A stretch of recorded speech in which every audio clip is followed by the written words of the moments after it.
இப்போ நம்ம நின்று இருக்கிற ரோடு வந்து கரும்பு கடை மெயின் ரோடு. இது வந்து சாரமேடுங்க, சாரமேடுன்னு சொல்லுவாங்க.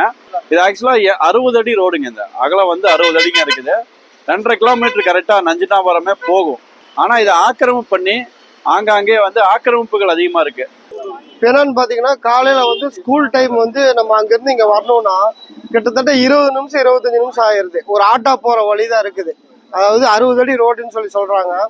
ஆனால் அங்கே இருக்கிறது 8 அடி 10 அடி ரோடு தான் இருக்குது. ஒரு ஆட்டோவோ ஒரு காரோ போச்சுன்னா ஆப்போசிட்டில் வந்து எதுவுமே வண்டி வர முடியாத சூழ்நிலை. கடுமையான போக்குவரத்து நெரிசல் ஆகுது, விபத்துகள் நடக்குது. ஏதாவது ஒன்று ஆச்சுன்னா ஆம்புலன்ஸ் வந்துட்டு போயிட்டு வர முடியறதில்ல. அப்போ வந்து அது என்னங்கிறது 60 அடி ரோடு இருக்குங்க.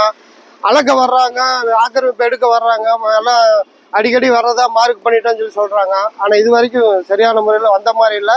இந்த பணிகள் வந்து செஞ்ச மாதிரி இல்லை. இந்த ஆக்கிரமிப்புகளை அகற்றம் பண்ணி இந்த ரோடை அகலப்படுத்தி 60 அடி ரோட்டை வந்து அமைத்து 2.5 கிலோமீட்டர் அந்த நஞ்சினாபுரம் வரைக்கும் போகிற சந்திப்பை வந்து உடனடியாக இதை உறுதி செய்யணும். பொதுமக்கள் பயன்பாட்டுக்கு இதை சரி செய்யணுங்கிறதுக்காக பொதுமக்கள் சார்பாக கோரிக்கை வைக்கிறோம்.